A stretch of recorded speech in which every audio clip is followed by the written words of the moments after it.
At 3 a.m., my wife secretly copied my credit card details while I was asleep. In the next morning, I noticed $90,000 worth of charges on luxury goods and flights to Europe with her. A week later, she returned, flaunting her purchases and saying with a mocking smile, "Thanks for the upgrade." I burst out laughing because the credit card she used. Let me tell you something about insomnia. It's like having a really crappy superpower. You get to see all the weird stuff that happens when normal people are unconscious. But instead of fighting crime, you're just lying there wondering why your wife is acting like she's auditioning for the Real Housewives of wherever the hell.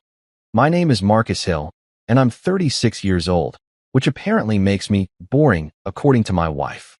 I work in cybersecurity, and before you roll your eyes and picture some pale guy in a basement surrounded by empty energy drink cans, let me stop you right there. I run digital fraud training for Fortune 500 companies. I'm the guy who teaches executives how not to fall for Nigerian prince emails and why clicking on hot singles in your area isn't a solid business strategy. It's actually pretty decent work, pays well, keeps me sharp, and gives me some killer stories about corporate stupidity. But here's the thing about being good at spotting fraud professionally. You start noticing patterns everywhere. And lately, the biggest pattern I've been noticing is in my own damn house. Jasmine used to be the light of my life. I'm talking Disney movie-level romance here. She'd laugh at my terrible cybersecurity jokes, and trust me, they're awful, bring me coffee when I was working late, and actually seemed to enjoy spending time with me. We'd binge-watch Netflix series, debate whether pineapple belongs on pizza, it doesn't, fight me, and plan these cute little weekend getaways to nowhere special. Life was good. Life was simple. But over the past 2 years, something shifted. And I don't mean like, oh, we've grown apart shifted. I'm talking full-on personality transplant. Suddenly, everything about our life was basic. Our apartment was too small. My job was not ambitious enough. My car, a perfectly reliable Honda Civic that's never once left me stranded, was embarrassing. It started small. Little comments here and there. Sarah's husband just bought her a new BMW. Did you see Mike's promotion? Now they can afford that house in Westchester. Maybe you should think about switching companies, Marcus. You've been there forever. Look, I get it. Everyone wants nice things. Hell, I want nice things too. But I also want to sleep at night without worrying about whether I can make my mortgage payment. Call me crazy, but financial stability is kind of sexy when you're an adult. Then Brandon showed up. Oh, Brandon. Where do I even start with this guy? He's Jasmine's friend from the gym. And yes, I'm using air quotes because anytime your wife starts talking about her friend from anywhere, you better start paying attention. Brandon drives a Porsche, wears watches that cost more than most people's cars, and apparently has never met a protein shake he didn't like. He's also got that whole entrepreneur vibe going on, which in my experience usually means either trust fund baby or really good at hiding where the money actually comes from. Jasmine started mentioning Brandon a lot. Brandon says this. Brandon thinks that. Brandon took his girlfriend to this amazing restaurant. It was like listening to a broken record, except the song was Reasons Why Your Husband Sucks on repeat. The gym membership was just the beginning. Suddenly Jasmine needed new workout clothes, expensive ones. Then she needed a better phone because hers was too slow for her fitness apps. Then came the skincare routine that cost more than my monthly car payment. Each purchase came with a story about how Brandon's girlfriend had recommended it, or how she'd seen it in Brandon's social media, or how Brandon had mentioned it in passing. I'm not stupid. I know what this looked like. But here's the thing about being married. You want to trust your partner. You want to believe that when they say they're just friends with someone, they mean it. You want to believe that all those late-night gym sessions are actually about fitness and not something else entirely. But then came that night, 3 a.m. on a Tuesday. I'm lying there staring at the ceiling, mentally reviewing a presentation I had to give the next morning about phishing scams. Ironic, right? When I felt the bed shift. Jasmine was getting up. Now, this wasn't unusual by itself. She'd been having trouble sleeping lately, stress from work, she said. So getting up to use the bathroom or grab some water wasn't weird. But something about the way she moved was different. Careful, deliberate, like she was trying not to wake me up. I kept my eyes closed and listened. I heard her feet on the hardwood floor, moving away from the bedroom. Then I heard the soft click of the front door closing. At 3 a.m. on a Tuesday, I lay there for about 10 minutes, running through possibilities. Maybe she couldn't sleep and went for a walk. Maybe she needed something from her car. Maybe she was meeting a friend who was having some kind of crisis. There were plenty of innocent explanations. But my gut, the same gut that had helped me catch dozens of corporate fraud cases, was telling me something different. I got up and looked out the window. Her car was gone. She came back around 5 a.m., slipping back into bed like nothing had happened. When I woke up for real a couple hours later, she was already in the shower, humming some song I didn't recognize. "Sleep well?" I asked when she came out. "Like a baby," she said, not quite meeting my eyes. That morning, as I sat in my kitchen drinking coffee and pretending to read emails on my phone, I realized something that made my stomach drop. All those years of training executives to spot the signs of fraud, all those seminars about recognizing suspicious behavior, all those case studies about people who thought they were smarter than the system, I'd been living with it all along. I just hadn't wanted to see it. The funny thing is, I should have been furious. I should have confronted her right there. But instead, I found myself thinking about work, about all those corporate investigations I'd been part of, about patience and evidence, and letting people hang themselves with their own rope. I had no idea that by the next morning, Jasmine was going to hand me all the evidence I'd ever need. You know that feeling when your phone starts blowing up at 6 a.m. and your first thought is either someone died or I'm about to get fired? Well, try waking up to 47 notifications and realizing it's somehow both worse and better than either of those scenarios. I'm talking about the kind of wake-up call that makes you question everything you thought you knew about your life, your marriage, and whether the universe has a really twisted sense of humor. Because let me tell you, what happened next was like watching a train wreck in slow motion, except I was somehow both the conductor and the guy tied to the tracks. My phone was practically vibrating off the nightstand. Ding, buzz, ding, buzz, like some demented electronic woodpecker that had way too much coffee. I grabbed it with one eye still glued shut, expecting to see the usual suspects. Work emails from overseas clients, maybe a few spam messages about extending my car warranty. Spoiler alert, I don't want to extend it. Or possibly my mother asking if I'm eating enough vegetables. Instead, I saw something that made me sit up so fast I got a head rush. Banking alerts. Lots of them. Not just any banking alerts, mind you. These were coming from my business account, the one I use for my cybersecurity consulting work. The account that's connected to all my fraud training systems. The account that, until about 6 hours ago, had been sitting pretty with a nice, stable balance. I fumbled with my banking app, my fingers suddenly feeling like they belonged to someone else. The screen loaded, and I just stared at it. Then I blinked hard and stared again, because surely this was some kind of glitch. $90,000. $90,000. Gone. Just gone. But not just gone, specifically spent. On what, you ask? Oh, buckle up, Buttercup, because this is where it gets interesting. First up, a Cartier bracelet. Not just any Cartier bracelet, mind you. We're talking about the kind that costs more than most people's cars. The kind that comes with its own security guard and probably requires a background check to even look at. $22,000. For a bracelet. A bracelet. Then there were the flights. 3 of them. All first class. All to Europe. Paris, Barcelona, Monaco. Because apparently when you're spending someone else's money, economy class is for peasants. Each ticket cost more than I spend on groceries in 6 months. Designer bags came next. Hermes, Louis Vuitton, Chanel. It was like someone had decided to single-handedly support the entire luxury goods industry. Each bag cost enough to feed a small village, and there were 5 of them. 5.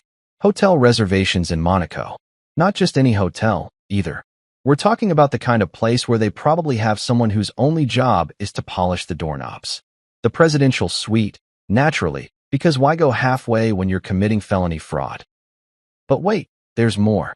Because this shopping spree from hell also included spa treatments, restaurant reservations at Michelin-starred establishments, and, my personal favorite, a yacht rental. A freaking yacht. Because apparently my hard-earned money was just burning a hole in someone's pocket. I sat there staring at my phone like it was speaking ancient Sumerian. This couldn't be real. This had to be some kind of mistake, some cosmic computer error that would be sorted out with a simple phone call to customer service. Then I noticed something that made my blood turn to ice water. The name on the transactions wasn't mine. It was Jasmine's. Now, Here's where a normal person might start hyperventilating. Here's where most people would be calling their bank, their lawyer, and possibly the FBI, all while having a full-scale panic attack. Here's where any sane individual would be wondering how the hell their spouse had gotten access to their business account and whether their marriage was officially over. But remember, I'm not most people. I'm a cybersecurity expert who specializes in fraud detection.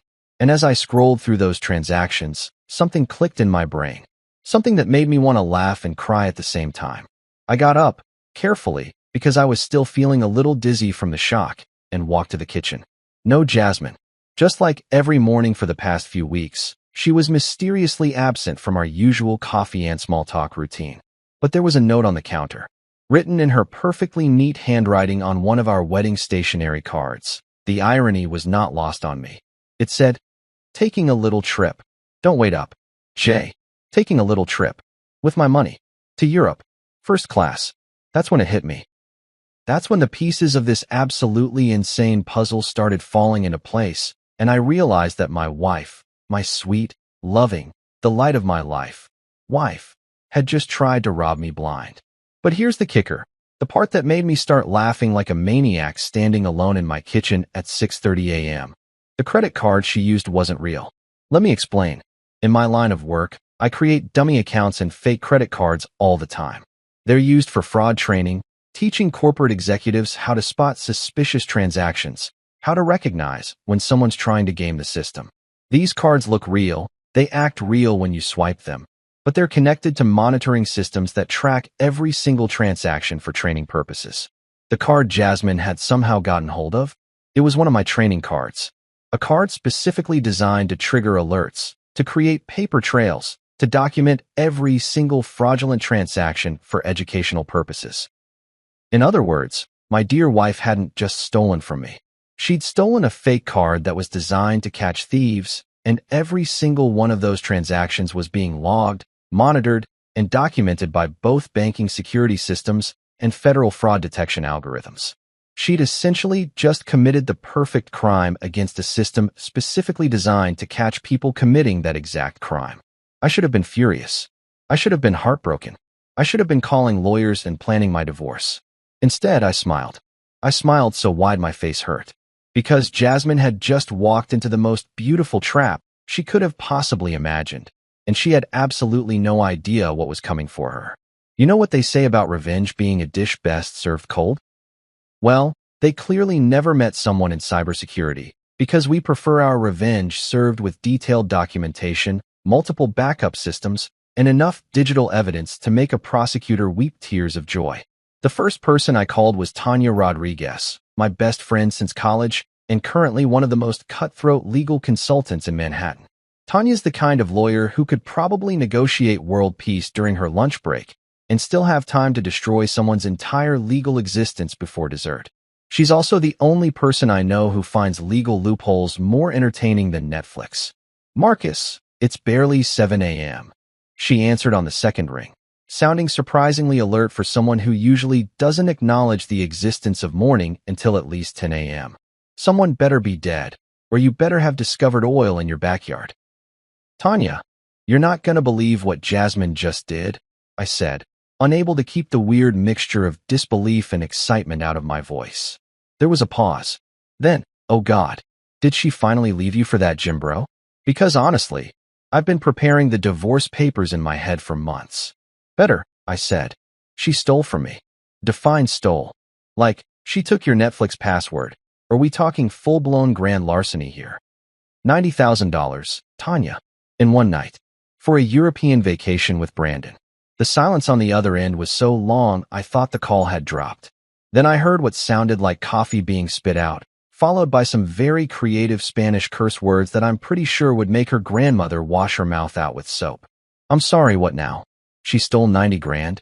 From you? Marcus, are you having a stroke? Should I call 911? "Wait, it gets better," I said, practically bouncing on my toes with excitement. "The credit card she used? It wasn't real." Another pause. Then Tanya started laughing. Not just regular laughing. I'm talking about the kind of maniacal laughter that probably frightened her neighbors and made her cat question its living situation. "Wait, wait, wait. She gasped between fits of laughter. You're telling me that your sweet, innocent wife who can't figure out how to work the TV remote, somehow managed to steal one of your dummy training cards. That's exactly what I'm telling you. The same dummy cards that are specifically designed to catch people committing fraud? The very same. Oh my God, Marcus. Oh my God. This is like watching someone try to rob a bank by accidentally walking into the FBI headquarters. This is beautiful. This is art. Tanya's reaction was exactly what I needed to hear, because it confirmed what I was already thinking. Jasmine had just handed us the kind of case that law students would study for years to come. The kind of case that gets turned into cautionary tales about what happens when you try to outsmart someone who literally designs systems to catch smart people doing dumb things. Okay, let me think, Tanya said, and I could practically hear her lawyer brain shifting into high gear. Every transaction is being logged, right? Timestamps, locations, everything. Real-time monitoring, I confirmed. Plus, since it's connected to my business fraud training systems, everything's being documented for federal compliance purposes. Marcus, I think I love you. In a completely professional, non-romantic way that won't complicate our friendship or my relationship with David. The feeling's mutual. So what's our next move? Our next move? We sit back and watch her dig her own grave. But first, you need to call Agent Rivera. Agent Rivera. Now there's a name I hadn't thought about in months. Special Agent Carlos Rivera, FBI Financial Crimes Division, and quite possibly the most thorough investigator I'd ever worked with. We'd collaborated on several corporate fraud cases over the past few years, and the guy was like a bloodhound when it came to following money trails. You think he'll take the case? I asked. Marcus, you're handing him a federal fraud case where the perpetrator is literally documenting her own crimes in real time using a system designed specifically to catch federal fraud. Rivera's probably going to want to nominate you for some kind of public service award. She was right. I scrolled through my contacts and found Rivera's number. It was still early, but FBI agents are like cybersecurity consultants. We're used to getting calls at weird hours about people doing stupid things with other people's money. Rivera, he answered on the first ring, sounding like he'd been awake for hours. Agent Rivera, it's Marcus Hill. Remember me? We worked on the Johnson Industries case last year. Marcus, of course. Don't tell me someone else tried to embezzle money using fake invoices.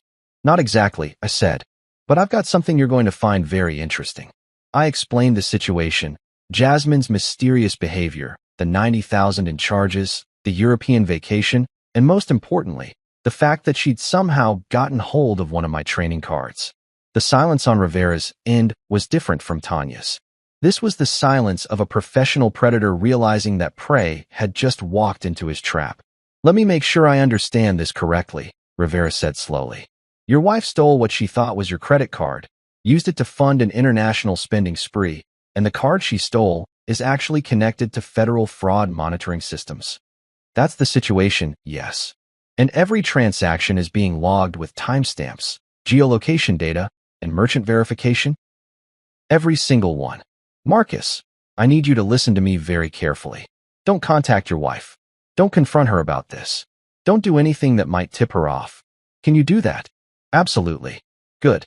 Because what your wife has done isn't just theft. It's federal fraud, identity theft, and unauthorized access to financial training systems. If she's documenting this vacation on social media, which, let's be honest, people always do, she's basically creating a real-time confession. That's when it hit me. Jasmine's Instagram, her Facebook, her Snapchat. She documented everything. Every meal, every outfit, every sunset. There was no way she was going to spend $90,000 of what she thought was my money without broadcasting it to the entire world. Rivera, I said, I think you're going to want to see her social media accounts. Already planning on it. Marcus, your wife just committed what might be the most well-documented case of fraud I've ever seen. All we have to do now is let her finish painting the target on her own back. We agreed to meet the next day to go over all the evidence. As I hung up, I realized something that made me smile even wider. Jasmine thought she was finally getting the luxury life she deserved. She had no idea she was actually getting the federal prison sentence she'd earned. If there's one thing I've learned from years of investigating corporate fraud, it's that criminals always make the same mistake. They can't help but show off. It's like some kind of genetic defect that forces people to document their crimes on social media, because apparently committing felonies isn't satisfying unless you get at least 50 likes and a bunch of heart eye emojis. Jasmine, bless her criminally stupid heart, was no exception. For the next week, my wife turned into a one-woman tourism board for luxury European destinations. And I had a front-row seat to the most expensive self-incrimination show in history, all thanks to the miracle of modern social media. It started the moment her plane landed in Paris. The first post hit Instagram at 8:42 a.m. European time. A perfectly filtered selfie of Jasmine in what was obviously a first-class airline seat, champagne flute in hand, with the caption "First-class state of mind airplane clinking glasses #living my best life #upgraded." Now, here's the thing about first-class airline seats. They're distinctive. Each airline has their own design, their own color scheme, their own little luxury touches. And thanks to my obsessive attention to detail, occupational hazard, I could tell she was on Air France Flight 007 to Charles de Gaulle, Seat 2A, which had cost exactly $8,247 according to my banking alerts. But wait, there's more. Because apparently one incriminating post wasn't enough for my soon-to-be ex-wife. Next came a video of her walking through the Louvre, wearing what I recognized as a brand-new Hermes scarf that had cost $1,200. She was doing that thing where you hold the camera at arm's length and pretend you're talking to your followers like you're some kind of lifestyle influencer. "Hey guys," she chirped at the camera, her voice pitched just a little too high with excitement. "Just living my dream in Paris. Sometimes you have to invest in yourself, you know? Sometimes you have to take what you deserve." She did a little twirl, showing off a designer outfit that probably cost more than most people's monthly rent. The comments section was pure gold. Her sister asking, "OMG, how can you afford this?" Her college roommate writing, "Girl, did Marcus get a promotion?" Her gym friends losing their minds over her sudden lifestyle upgrade. But the real star of this digital crime documentation was Brandon. Oh, Brandon. Mr. Entrepreneur himself was lurking in the background of almost every shot, like some kind of designer-wearing photobombing ghost. There he was in her spontaneous cafe selfie in Montmartre, pretending to read a newspaper while wearing sunglasses that probably cost more than my car payment. There he was again in her candid shot at the Eiffel Tower, checking his phone with studied nonchalance. And there he was in her rooftop dinner video, accidentally clinking champagne glasses just within frame while she gushed about following your dreams and taking chances. The guy wasn't even trying to be subtle. In one particularly ridiculous post, Jasmine filmed herself getting a couple's massage with Brandon, naturally, while talking about treating yourself to the luxury you deserve. The spa was the George V, which I knew charged about $800 per person for their signature treatment. But the real kicker? You could literally see Brandon in the background getting his own massage, and at one point, he actually waved at the camera. Tanya was screenshot ing everything, of course. Every post, every story, every comment. We'd created a shared folder that was quickly becoming the most thorough documentation of someone's criminal stupidity I'd ever seen. "This is better than Christmas morning," Tanya texted me after Jasmine posted a video tour of her hotel suite in Paris. She's literally narrating her own fraud case. And she was. In the video, Jasmine panned across a hotel room that was clearly a premium suite. I looked it up, $2,000 per night, talking about how life is too short to settle for basic accommodations, and how sometimes the universe rewards you for being brave enough to go after what you want. The universe. She thought the universe had rewarded her with my stolen money. From Paris, they moved to Barcelona, and the post got even more ridiculous. Shopping hauls from Los Ramblas, where she showed off bags from every high-end boutique in the city. Dinner videos from restaurants that required reservations 3 months in advance. A particularly nauseating post where she and Brandon were on some kind of yacht, the one that had cost me $5,000 to rent for the day. Toasting with champagne while she talked about surrounding yourself with people who elevate your energy. Agent Rivera was having the time of his life. "Marcus," he called me on day 5. "I've been doing this for 15 years, and I've never seen someone document their own federal crimes with this level of detail." She's basically created a prosecutorial roadmap. "Gets better," I told him. "Check out her latest Instagram story." The latest story was Jasmine and Brandon at some fancy Barcelona nightclub, and she was literally holding up the Cartier bracelet, the $22,000 Cartier bracelet, talking about investing in timeless pieces that make you feel like the queen you are. But the absolute crown jewel of her criminal documentation came on day 6, when they arrived in Monaco. The post that made Tanya actually call me because she was laughing too hard to text properly. It was a video selfie of Jasmine in what was clearly the presidential suite of the Hotel Hermitage. I'd looked that up too, for $1,000 per night, holding up her phone to show the view of Monte Carlo Harbor. But here's the beautiful part. She'd left the hotel welcome packet on the table behind her, clearly visible in the shot, with both her name and Brandon's name on it. New life, new me, her caption read. Sometimes you have to burn bridges to light the way to your destiny. Fire sparkles, hashtag no regrets, hashtag living authentically, hashtag upgraded. Burn bridges to light the way to your destiny. I almost felt bad for her. Almost. Because while Jasmine was busy living her authentic life on stolen money, Agent Rivera was busy matching every single post to transaction records, hotel security footage, and merchant verification data. Every selfie had metadata showing exactly when and where it was taken. Every purchase was time-stamped and geotagged. Every restaurant check-in was cross-referenced with credit card processing records. She wasn't just documenting her vacation. She was building her own federal case, one Instagram post at a time. You know that moment in every heist movie where the criminal thinks they've pulled off the perfect crime? Where they're walking around all smug and confident, maybe lighting a cigar or counting their money, completely oblivious to the fact that the FBI is already surrounding the building. Yeah, well, real life is way more satisfying than the movies, especially when the criminal is your own wife, and she's about to walk face first into the most beautiful karma delivery in recorded history. It was a Thursday evening when Jasmine decided to make her grand return. I'd been tracking her flight status obsessively, not because I missed her, mind you, but because Agent Rivera wanted to know exactly when our star witness would be available for questioning. Air France Flight 008, landing at JFK at 6:47 p.m., right on schedule. I'd spent the week preparing for this moment.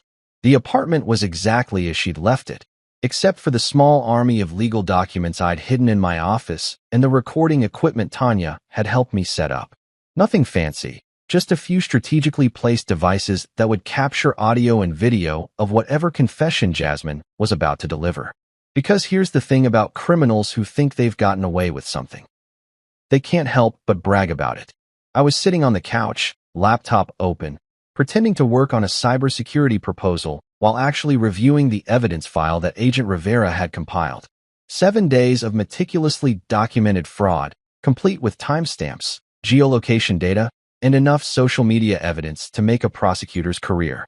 The woman had literally created a multimedia presentation of her own felony charges. At 8:15 p.m., I heard the key in the lock.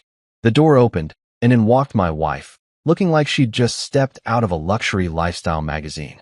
Designer luggage, expensive sunglasses perched on her head despite it being dark outside, and this glow that people get when they think they've outsmarted the entire world. But here's what really got me. The attitude. The way she moved through our apartment like she owned not just the place, but the entire universe. Like she'd just conquered Europe and come home to claim her rightful throne. She dumped her designer bags on the couch, 5 of them, each one worth more than most people's monthly salary, with the casual disregard of someone who'd never had to work for anything in her life. The bags hit the leather with a series of expensive thuds that somehow managed to sound both luxurious and criminal at the same time. Then came the shoes. Louboutin heels that probably cost more than my entire wardrobe, kicked off with theatrical flair and left wherever they landed. Because when you're living off stolen money, apparently basic courtesy becomes optional. "Marcus," she called out, like she was greeting an old friend instead of the husband she'd just robbed blind. "Honey, I'm home." I looked up from my laptop, putting on my best confused husband expression. "Hey, babe, how was your trip?" And that's when she said it. The line that would probably be quoted in her sentencing hearing, the words that would follow her through whatever prison they eventually sent her to. "Thanks for the upgrade, babe." She actually said that, with a straight face, while standing in our living room, surrounded by evidence of the $90,000 she'd stolen from me. Then she laughed. Not a guilty laugh, not an embarrassed laugh, but the kind of laugh you hear from someone who thinks they've just pulled off the greatest practical joke in history. What upgrade? I asked, because I'm apparently a better actor than I thought. Oh, come on, she said, waving her hand dismissively. The credit card? The European vacation? Don't pretend you don't know what I'm talking about. And there it was. Confession number 1, delivered with the confidence of someone who thought her husband was too stupid to figure out what had happened. But she wasn't done. Oh no, Jasmine was just getting started. She plopped down on the couch next to her stolen designer bags and launched into what I can only describe as the most incriminating monologue I've ever heard outside of a courtroom drama. I mean, at first I wasn't sure, she continued, examining her new manicure, which had probably cost more than most people's weekly groceries. But then I figured, hey, if Marcus is finally ready to step up and provide the lifestyle I deserve, who am I to say no? Step up.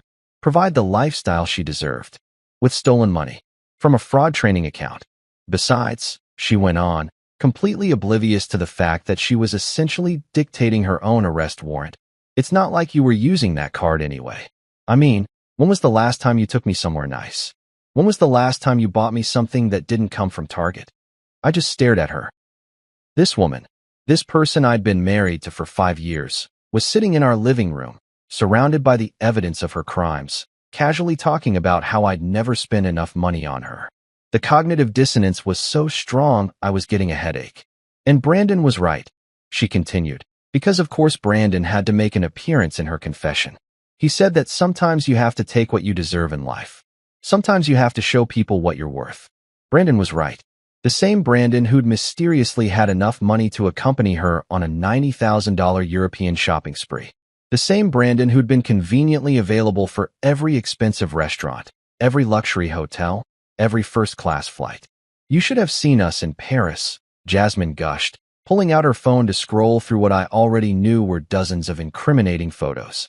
We looked like we belonged there, you know? Like we were meant for that kind of life. We. She kept saying we like this had been some kind of romantic getaway instead of a felony fraud spree with her boyfriend. The suite in Monaco was incredible, she continued, apparently unable to stop herself from detailing every expensive moment of her crime spree. 24-hour room service, champagne whenever we wanted it, that amazing view of the harbor. I felt like a real person for the first time in years. A real person. Because apparently being married to me had made her feel like some kind of fake person, and only stolen money could make her feel authentic. I was recording every word, of course. Every casual admission, every detail about Brandon, every reference to the specific hotels and restaurants I'd already verified through transaction records. She was building the prosecution's case one sentence at a time, and she seemed to think she was just sharing vacation highlights. You know what the best part was? She asked, leaning forward with this conspiratorial smile. I finally felt like I was living up to my potential, like I was becoming the person I was always meant to be. The person she was always meant to be, apparently, was a federal criminal. But I wasn't about to tell her that. Not yet. Instead, I just smiled back and said, "That's great, honey. I'm glad you had fun." Because tomorrow, Agent Rivera would be knocking on our door, and Jasmine would discover exactly what kind of upgrade she'd really earned. If there's one thing criminals never learn, it's when to shut up. They get so high off their own success that they can't help but keep talking, keep explaining, keep digging that hole deeper and deeper until they're basically building their own prison cell one word at a time. Jasmine, apparently, had missed that particular life lesson.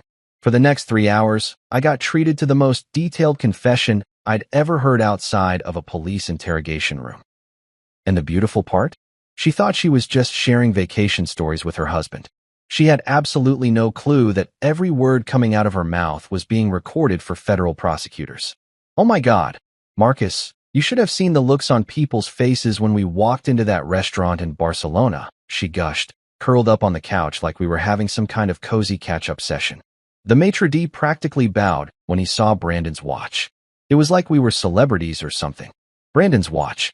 The same watch that had been visible in about 15 of her Instagram posts, which Agent Rivera had already cross-referenced with luxury retailer databases. The same watch that probably cost more than most people's cars, and raised some very interesting questions about where exactly Brandon's money came from. And the shopping, she continued, gesturing to the designer bags scattered around our living room like evidence markers at a crime scene. Marcus, I've never felt so powerful. Like, when you can just walk into Hermes and buy whatever you want without even looking at the price tags. That's what real freedom feels like. Real freedom. She thought stealing $90,000 from her husband represented freedom. The irony was so thick you could have cut it with a knife and served it for dinner. But she wasn't done. Oh no, my dear criminal wife was just getting warmed up. Brandon kept saying how natural I looked in that world, she said, her eyes getting that dreamy expression people get when they're remembering what they think was the best week of their lives. He said I was meant for luxury, that I deserved to be treated like a queen. Brandon said. Everything came back to Brandon. Brandon with his mysterious money. Brandon with his designer lifestyle. Brandon who had somehow convinced my wife that stealing from her husband was some kind of empowerment journey. You know what he told me on the yacht? She asked, not waiting for an answer. He said that most people are too scared to take what they deserve. He said that successful people don't wait for permission to live their best lives. The yacht. The $5,000 yacht rental that I'd watched her document in real time on Instagram, complete with champagne toasts and sunset selfies. All of it paid for with what she thought was my money. And he was right. Jasmine continued, getting more animated as she talked. I spent so many years just settling, accepting this boring life, this basic apartment, your basic job. But that week I finally felt like myself. My basic job. The job that paid for this apartment, that kept the lights on, that funded the very bank account she'd stolen from. But apparently cybersecurity consulting wasn't glamorous enough for her newly elevated standards. The suite in Monaco was the best part, she said, pulling out her phone to show me photos I'd already seen thanks to her very public social media documentation. 24-hour butler service, champagne on tap, that incredible view of the harbor. Brandon said it was the kind of place where powerful people make powerful decisions. She scrolled through photo after photo, each one more incriminating than the last. There she was in a designer dress that cost more than most people's monthly rent. There was Brandon in the background, raising a champagne glass in what looked suspiciously like a victory toast. There they were together on the balcony, looking out over Monte Carlo like they owned the entire principality. And the restaurants, she gushed, apparently unable to stop herself from documenting every detail of her crime spree. Marcus, we ate at places that have waiting lists longer than a year. Places where they know your name and your preferences before you even sit down. That's what it feels like to really live. Every restaurant she mentioned, I'd already looked up. Every meal she described, I'd already matched to transaction records. She was giving me a guided tour of her own federal fraud case, complete with timestamps and location data. But the real masterpiece came when she started talking about their last night in Monaco. Brandon took me to this private casino, she said, her voice dropping to what she probably thought was a sophisticated whisper. The kind of place where you need connections just to get through the door. We spent the whole night playing baccarat and drinking champagne that costs more per bottle than most people make in a week. Private casino. Baccarat. $1,000 champagne. All paid for with stolen money. All documented on credit card statements that were currently sitting in Agent Rivera's evidence files. And you know what the crazy part is? She asked, leaning forward like she was about to share some profound revelation. I was good at it. The gambling, the lifestyle, all of it. It was like I'd finally found my natural element. Her natural element was apparently felony fraud, but I wasn't about to point that out. Brandon said I have the instincts of someone who was born for that world, she continued. He said most people would have been intimidated, but I just belonged there. Brandon said, always Brandon. The man who had somehow materialized the exact moment my wife decided she deserved a more expensive life. The man who had been conveniently available for every illegal purchase, every stolen moment, every fraudulent transaction. Where's Brandon now? I asked, because I couldn't help myself. For the first time since she'd started talking, Jasmine's expression flickered. Just for a second, something that might have been uncertainty crossed her face. He had some business to take care of, she said, her voice losing just a tiny bit of its confident edge. But he said he'd call soon. He said this was just the beginning. Just the beginning. If only she knew how right Brandon was about that. Because while Jasmine thought this was the start of her new luxury lifestyle, I knew it was actually the beginning of the end of her freedom. Every word she'd just spoken was recorded. Every detail she'd shared was already corroborated by digital evidence. Every photo she'd shown me was time-stamped and geotagged. She'd just spent 3 hours building the prosecution's case against her, one incriminating detail at a time. And tomorrow, Agent Rivera would knock on our door with handcuffs and federal charges, ready to show Jasmine exactly what kind of upgrade she'd really earned. There's something poetic about the timing of federal law enforcement. They don't just show up randomly. They plan these things with the precision of a Swiss watch and the dramatic flair of a Hollywood screenplay. Agent Rivera had told me they'd come the next evening, right around dinner time, when most people are relaxed and off guard. What he didn't tell me was that they'd time it perfectly for maximum psychological impact. It was 7:43 p.m. on a Friday when destiny came knocking, literally. Jasmine had spent the entire day in what I can only describe as post-vacation bliss mode. She'd been lounging around the apartment in a silk robe that probably cost more than my monthly car payment, occasionally FaceTiming her friends to show off her designer purchases and casually mentioning her amazing trip with Brandon. She'd also been trying to reach Brandon all day. I'd watched her call him at least 6 times, each call going straight to voicemail, each unanswered text message making her just a little more agitated. But she was doing that thing people do when they don't want to admit something's wrong, pretending everything was perfectly fine while the cracks started showing around the edges. "He's probably just busy with work stuff," she'd said after the 4th failed call, but I could hear the uncertainty creeping into her voice. You know how entrepreneurs are, always dealing with some crisis or opportunity. Entrepreneurs. Sure, that's definitely what Brandon was. At 7:30, Jasmine had decided to take a bath. "I'm going to recreate that amazing spa experience from Monaco," she'd announced, disappearing into our bathroom with a bottle of wine and what looked like half of Sephora's inventory. The sound of running water and her off-key humming drifted through the apartment while I sat in the living room, checking my phone every 30 seconds. Agent Rivera had texted at 7:35, ETA 10 minutes. Hope she's home. She was definitely home, and she was about to get the surprise of her lifetime. At exactly 7:43 p.m., 3 sharp knocks echoed through our apartment. Not the casual knock of a neighbor or the rapid-fire knock of a delivery driver, but the kind of authoritative, official knock that makes your stomach drop even when you haven't done anything wrong. I knew who it was, obviously, but I still felt my heart rate spike as I walked to the door. This was it. The moment when Jasmine's luxury fantasy collided headfirst with federal reality. I opened the door to find Agent Rivera flanked by 2 other officers, a stern-looking woman in a dark suit, and a guy who looked like he moonlighted as a linebacker for the NFL. All 3 had that unmistakable federal agent presence that somehow manages to fill up an entire doorframe. "Evening, Marcus," Rivera said with a slight nod. He was wearing his serious face, the one I'd seen him use during corporate interrogations. "Is Jasmine Hill home?" "Right in there," I said, gesturing toward the bathroom where the sound of splashing water and Jasmine's terrible singing was still echoing. "She's, taking a bath." Rivera's expression didn't change, but I caught the slightest hint of amusement in his eyes. Because of course Jasmine would be living it up in a bubble bath when the FBI came to arrest her. The woman's timing was as terrible as her criminal skills. "Could you ask her to come out here, please?" the female agent asked. Her voice had that no-nonsense quality that suggested this wasn't really a request.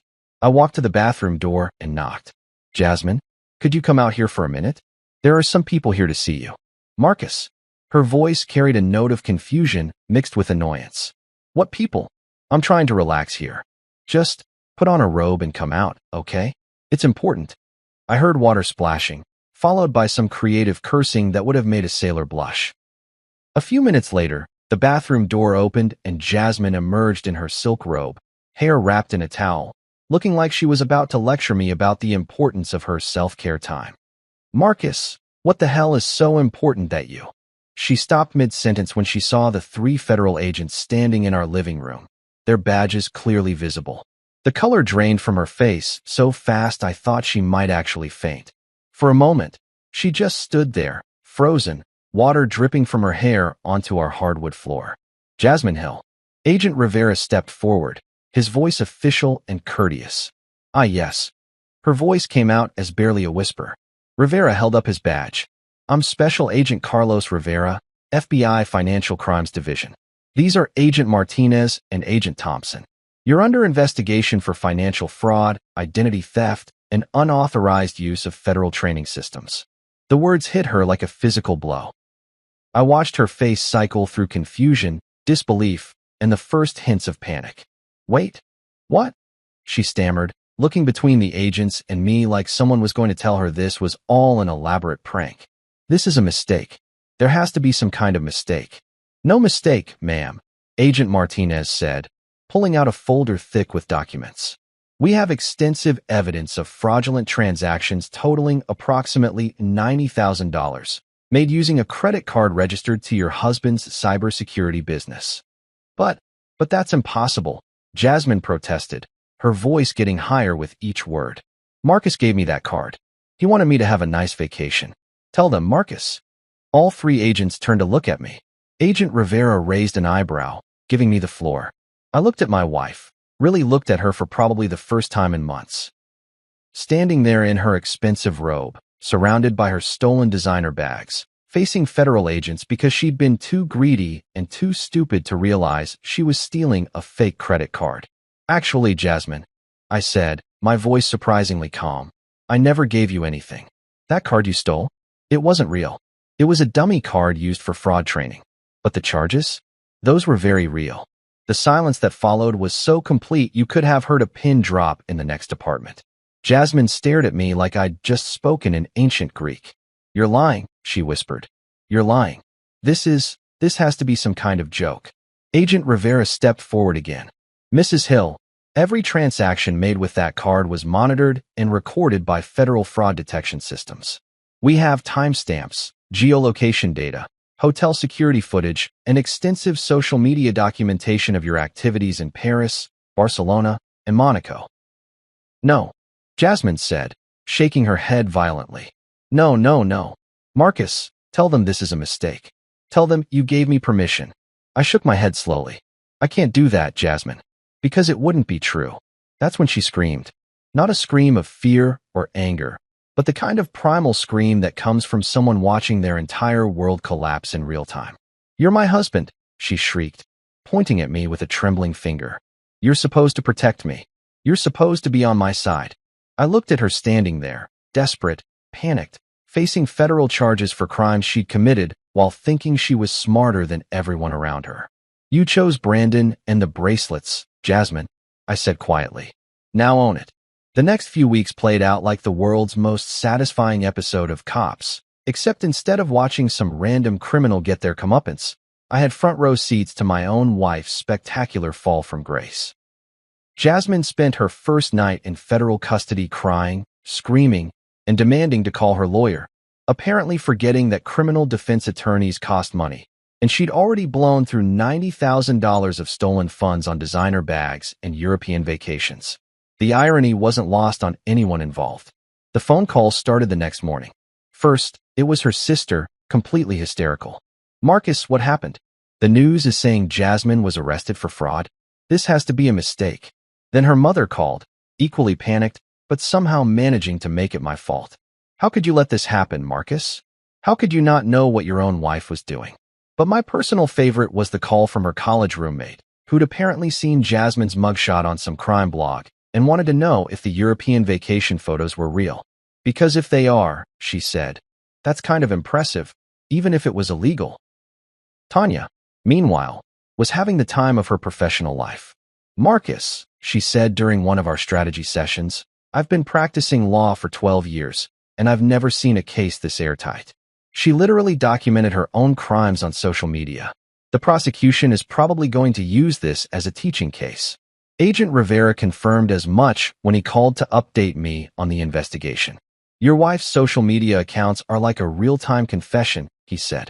We've got her on camera making fraudulent purchases, bragging about stolen money, and even providing timestamps for when specific crimes were committed. Defense attorneys are going to study this case for years as an example of what not to do. The arraignment was scheduled for the following Tuesday. I wasn't required to be there, but Tanya convinced me to attend. You need to see this, she said. You need closure. Walking into that courthouse felt surreal. 3 weeks earlier, I'd been a guy with marriage problems. Now I was a federal witness in a fraud case against my own wife. The transformation was so complete, I almost felt like a different person. Jasmine looked smaller in her orange jumpsuit. The designer clothes were gone, replaced with standard-issue county jail attire that made her look like exactly what she was, a criminal. Her hair was pulled back in a messy ponytail. Her makeup was long gone, and the confident, entitled woman who'd bragged about her European adventure had been replaced by someone who looked scared and desperate. When she saw me in the gallery, she mouthed "please" and pressed her hand against the glass partition. For a split second, I almost felt sorry for her. Almost. Then I remembered the $90,000. The lies. Brandon. The casual way she dismissed our entire marriage while bragging about her upgrade. The prosecutor laid out the charges with methodical precision. Financial fraud. Identity theft. Unauthorized access to federal training systems. Each count carried serious prison time, and there were a lot of counts. Jasmine's public defender, a tired-looking guy who'd clearly drawn the short straw, tried to argue for bail reduction. Your Honor, my client has no prior criminal record and strong ties to the community. The prosecutor shot that down immediately. Your Honor, the defendant used stolen funds to travel internationally and has demonstrated a clear willingness to flee the jurisdiction. She also has documented connections to accomplices who remain at large. Accomplices. They meant Brandon, who had apparently vanished into thin air the moment the FBI started asking questions. Turns out when your sugar mama gets arrested for federal crimes, the romance tends to cool off pretty quickly. The judge denied bail reduction. Jasmine would remain in custody until trial. That's when she broke. Right there in open court, she started sobbing and screaming my name. Marcus, Marcus, please, don't let them do this to me. I'm your wife. You have to help me. I sat there watching her fall apart, remembering all the times she'd complained about our boring life, all the times she'd compared me to other men, all the times she'd made me feel like I wasn't good enough for her standards. The bailiff had to physically restrain her as they led her back to her cell. 3 days later, her lawyer called with a deal. The prosecution was offering a plea agreement, full restitution, 18 months in federal prison, 3 years probation, and permanent destruction of her credit rating. She wants to take it, Tanya told me. Her attorney says going to trial would be suicide. They have too much evidence. What about Brandon? I asked. Still in the wind. But they'll find him eventually. Guys like that always surface somewhere. The plea hearing was scheduled for the following Friday. Jasmine would formally admit guilt to all charges and accept responsibility for her crimes. I decided not to attend. I'd seen enough. Instead, I spent that Friday afternoon signing divorce papers in Tanya's office, while Jasmine officially became a convicted felon. The paperwork was surprisingly simple. When your spouse is in federal prison for stealing your money, divorce proceedings tend to be pretty straightforward. How do you feel? Tanya asked as I signed the last document. I looked around her office, then out the window at the city below. For the first time in months, maybe years, I felt like I could breathe. Free, I said. I feel free. 3 weeks. That's how long it took for my entire life to transform from married cybersecurity consultant to divorced federal witness. And honestly, those 3 weeks felt like the longest and shortest period of my entire existence. Long because every day brought new revelations about just how deep Jasmine's deception had gone, and short because everything was happening so fast I barely had time to process it all. The plea deal went through exactly as Tanya had predicted. Jasmine stood before Judge Patricia Morrison in federal district court, wearing the same orange jumpsuit that had become her new uniform, and formally admitted to multiple counts of financial fraud, identity theft, and unauthorized access to federal training systems. Her voice was barely audible as she answered, "Guilty, Your Honor," to each charge, and I watched from the gallery as the woman I'd once thought I'd spend my life with officially became a convicted felon. The sentencing details were exactly what her lawyer had warned her about. 18 months in federal prison, 3 years supervised probation, full restitution of all stolen funds, and a permanent criminal record that would follow her for the rest of her life. Her credit score, which had once been decent enough to qualify for our joint mortgage, was now permanently destroyed. She'd never qualify for a business loan, a decent apartment lease, or probably even a decent job once she got out. But here's the part that really got me, the restitution order. Because while Jasmine had stolen $90,000 from what she thought was my personal account, the money had actually come from my business fraud training budget, money that was insured by the federal program I worked with. So technically, she hadn't just stolen from me. She'd stolen from the U.S. government. And the government, as it turns out, really doesn't like it when people steal from them. The final restitution amount came to $127,000. Not just the $90,000 she'd spent, but additional penalties, court costs, and interest. Money she obviously didn't have and wouldn't have for years, if ever. The government had already frozen what little remained in her personal accounts, about $300 and some loose change, and placed liens on anything of value she owned, which, as it turned out, wasn't much beyond the designer bags and jewelry she'd bought with stolen money, all of which had been seized as evidence. Agent Rivera called me the day after sentencing to give me the final rundown.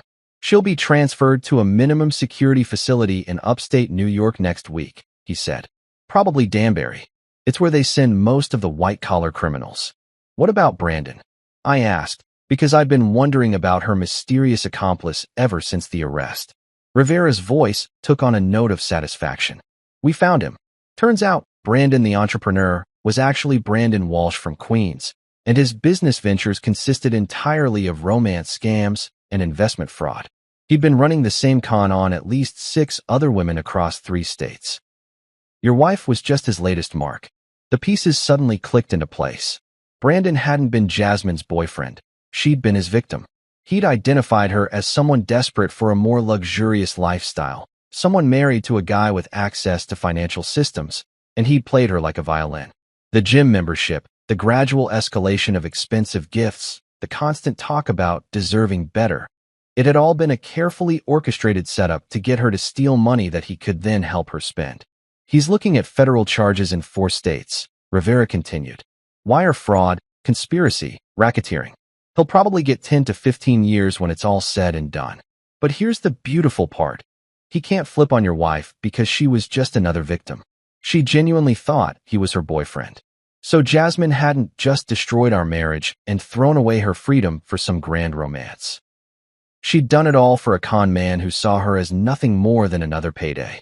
The irony was so thick you could have served it as the main course at a dinner party. The divorce proceedings were almost anticlimactic after everything else. When one spouse is a convicted felon sitting in federal prison, property division becomes pretty straightforward. Jasmine got to keep her legal debts and her criminal record. I got to keep everything else, which wasn't much since we'd never been particularly wealthy, but at least I could start over with a clean slate. I kept the apartment, obviously. Jasmine's name was removed from the lease, and suddenly the place felt twice as big and infinitely more peaceful. I also kept our joint savings account, which had about $12,000 left in it after paying for various legal expenses. Not exactly enough to retire on, but sufficient to start rebuilding. The strangest part was how quiet everything became once the legal machinery finished grinding through our lives. For months, I'd been dealing with FBI agents, prosecutors, lawyers, court dates, and media attention, because apparently cybersecurity expert's wife steals fake credit card was newsworthy enough to make the local crime blogs. Then suddenly, it was all over. Jasmine was in prison. Brandon was in a different prison awaiting his own trial. The case was closed. The divorce was finalized. I was alone in my apartment with nothing but the sound of my own thoughts and the distant hum of New York City traffic. I'd expected to feel angry. I'd prepared for sadness, for regret, for some kind of emotional devastation that would require months of therapy to process. Instead, I felt something I hadn't experienced in years: peace. Real, genuine, uncomplicated peace. I didn't have to wonder where Jasmine was at 3 a.m. anymore.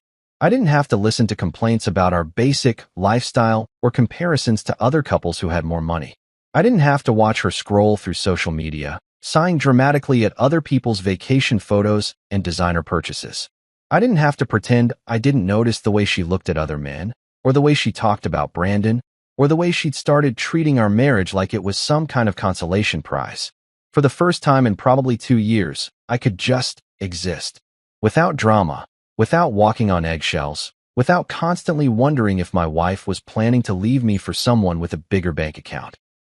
Tanya came over the evening after the divorce was finalized, bringing Chinese takeout and a bottle of wine that probably cost more than Jasmine's monthly commissary allowance. "So," she said, settling onto my couch with a container of lo mein, "how does it feel to be a free man?" I thought about it for a moment, looking around the apartment that was now entirely mine. Jasmine's expensive skincare products were gone from the bathroom. Her designer clothes were no longer cluttering the bedroom. Her constant background noise of complaints and dissatisfaction had been replaced by blessed silence. She thought she was upgrading, I said finally. All that time, she thought she was trading up from her boring husband to some exciting new life with Brandon and his money. And now she's in federal prison wearing orange jumpsuits and eating mystery meat, Tanya observed.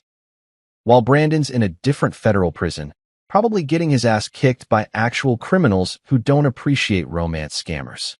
"You know what the really crazy part is?" I asked. "I think I'm grateful." Tanya raised an eyebrow. "Grateful? For having your wife steal 90 grand and run off with a con man." "Grateful that she showed me who she really was," I clarified. "Grateful that she was stupid enough to steal a fake credit card instead of a real one. Grateful that I found out now instead of 10 years from now, when we had kids and a mortgage and even more complicated finances." I poured myself another glass of wine and continued. "Think about it. If she'd been smarter, if she'd actually managed to steal real money and get away with it, I'd probably still be married to her. Still wondering why I felt so miserable all the time. Still making excuses for why our relationship felt so empty. She did me a favor by being a criminal. She solved a problem I didn't even know I had." Tanya clinked her glass against mine. "To Jasmine," she said with a grin, "the world's most incompetent criminal and accidentally the best thing that ever happened to your love life." "To Jasmine," I agreed. "May she enjoy her 18 months of government-provided housing and learn to appreciate the simple things in life." And for the first time in years, that felt like an upgrade worth celebrating. 6 months later, I was sitting on the balcony of my new apartment in Brooklyn Heights, watching the sunset paint the Manhattan skyline in shades of gold and orange, and I couldn't help but laugh at how completely my life had transformed. Not the bitter laugh of someone who'd been screwed over, but the genuine, from-the-belly laugh of someone who'd accidentally won the lottery by losing everything he thought he wanted. The new place was a one-bedroom with exposed brick walls, hardwood floors that actually gleamed instead of looking perpetually dusty. And this was the kicker, a view of the harbor that made me feel like I was living in a movie. It cost less than the old apartment I'd shared with Jasmine, mainly because I wasn't splitting the bills with someone who thought basic cable was beneath her dignity and insisted we needed premium everything. Moving had been therapeutic in ways I hadn't expected. Every box I packed was like shedding another layer of a life that had never really fit me anyway. Out went the expensive throw pillows that Jasmine had insisted would elevate the space. Out went the designer coffee table that cost more than my first car and served no purpose except to make me afraid to actually use it. Out went all the aspirational crap we'd accumulated because Jasmine thought it made us look more successful to visitors who never actually came over. What I kept could fit in a single moving truck. My computer equipment, my books, my vinyl record collection that Jasmine had always complained was taking up too much space, and my grandmother's dining room table that had somehow survived both the Great Depression and my marriage. Everything else either went to charity or got sold on Craigslist to pay for the deposit on my new place. The painting was the best part. I'd never realized how much I hated the color scheme of our old apartment until I was free to choose something different. Jasmine had insisted on beige walls because they were timeless and sophisticated, which I now understood was code for boring as hell but safe. My new place had an accent wall in deep blue, a color that Jasmine would have dismissed as too bold, but that made me smile every time I walked into the room. I'd also started traveling, something Jasmine and I had talked about but never actually done because she insisted that if we were going to travel, it had to be done right, meaning first-class flights, 5-star hotels, and restaurants that required reservations months in advance. Since I couldn't afford to travel right, we'd just not traveled at all. Turns out, traveling wrong is actually pretty amazing. My first trip was to Colorado in March, a solo hiking adventure that cost less than one of Jasmine's designer handbags and gave me more satisfaction than anything we'd ever done together. I stayed in a cabin that was basically a glorified shed, ate gas station sandwiches for lunch, and spent 3 days walking through mountains that made Manhattan's skyline look like a collection of Lego blocks. The pictures I took were nothing like Jasmine's carefully curated Instagram posts. No designer outfits, no champagne glasses, no strategic poses designed to make other people jealous. Just me, looking genuinely happy for the first time in years, standing on a mountain peak with snow in my hair and mud on my boots. Then came the weekend in New Orleans in April, where I ate beignets for breakfast, listened to street jazz until 2 a.m., and had conversations with complete strangers about everything from cybersecurity to the best places to get coffee. Jasmine would have hated every minute of it, the crowds, the noise, the complete lack of luxury amenities. For me, it was perfect. May brought a long weekend in Austin, where I discovered that barbecue and live music were apparently my love languages. June was a camping trip in upstate New York where I learned I could actually cook decent meals over a campfire, and that sleeping in a tent was surprisingly comfortable when you weren't sharing it with someone who complained about everything from the temperature to the sound of crickets. Each trip taught me something new about who I was when I wasn't trying to live up to someone else's expectations. I liked dive bars more than cocktail lounges. I preferred hiking boots to dress shoes. I actually enjoyed talking to people instead of just sitting there, while Jasmine dominated every conversation with stories about her gym friends or complaints about our neighbors. Work got better too. Without the constant background stress of wondering what Jasmine was unhappy about now, I found I could actually focus on projects that interested me. I started taking on more consulting work, expanding my fraud training programs, and even speaking at cybersecurity conferences. My reputation in the industry, which had been solid but unremarkable, started growing as word spread about my expertise in financial fraud detection. The irony wasn't lost on me that Jasmine's crime had actually advanced my career. The case study of how someone could steal a training credit card and document their own federal crimes on social media became legendary in cybersecurity circles. I turned it into a presentation called "When Training Systems Catch Real Criminals" that was now requested at conferences across the country. Every time I told the story to a room full of security professionals, I watched them go through the same progression. Disbelief, amazement, and finally laughter at the sheer absurdity of it all. My favorite part was always the Q&A session, when someone inevitably asked, "But didn't you feel bad about letting your own wife get arrested?" "She made her choices," I'd answer. "I just documented them." The money situation improved dramatically too. Without Jasmine's expensive tastes draining our accounts, I discovered I was actually pretty good at saving money. The $12,000 from our joint account had grown to nearly $30,000 through a combination of careful budgeting, increased consulting income, and the simple fact that I no longer felt pressured to spend money on things I didn't want to impress people I didn't like. I'd even started dating again, though casually and without any pressure to find the one immediately. Turns out, when you're not desperate to prove your worth to someone who's already decided you're inadequate, dating becomes a lot more fun. I'd had coffee with Sarah, a librarian who shared my love of terrible action movies. Dinner with Maria, a teacher who made me laugh until my sides hurt. A hiking date with Jennifer, who could identify birds by their calls and taught me the difference between a red-tailed hawk and a Cooper's hawk. None of these relationships had turned into anything serious yet, but that was okay. For the first time in my adult life, I was enjoying the process of getting to know people without immediately wondering if they were relationship material or if I was impressive enough to keep their attention. The best part was that none of them compared me to other men. None of them sighed dramatically while scrolling through social media. None of them made me feel like I needed to apologize for having a normal job and a normal income and normal interests.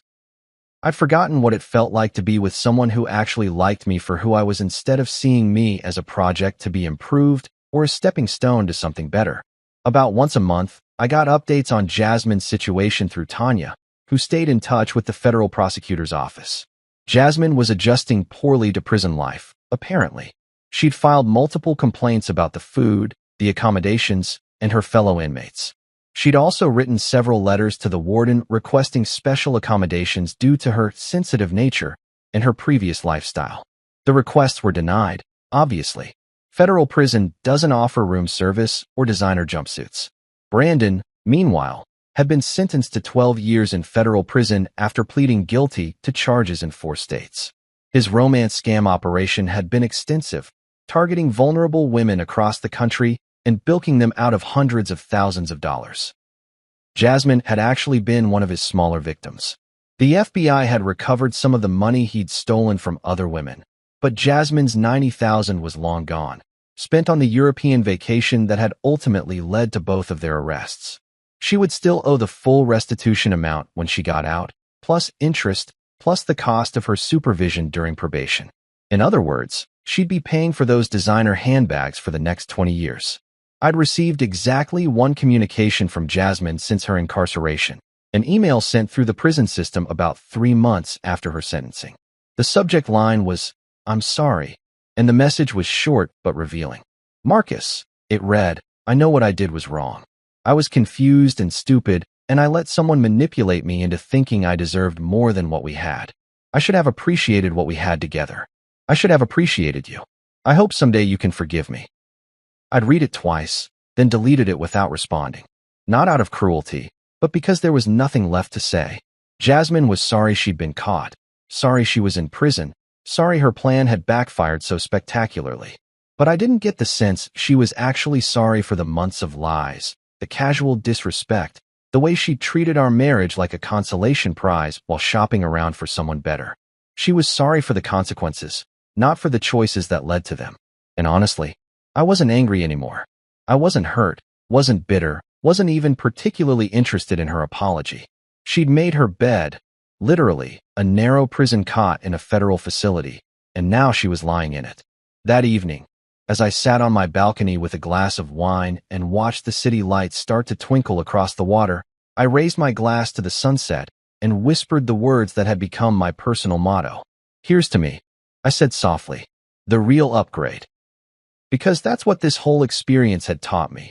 Sometimes the best thing that can happen to you is losing something you thought you wanted. Sometimes the universe does you a favor by taking away what's wrong so you can finally see what's right. I thought I wanted to save my marriage to Jasmine.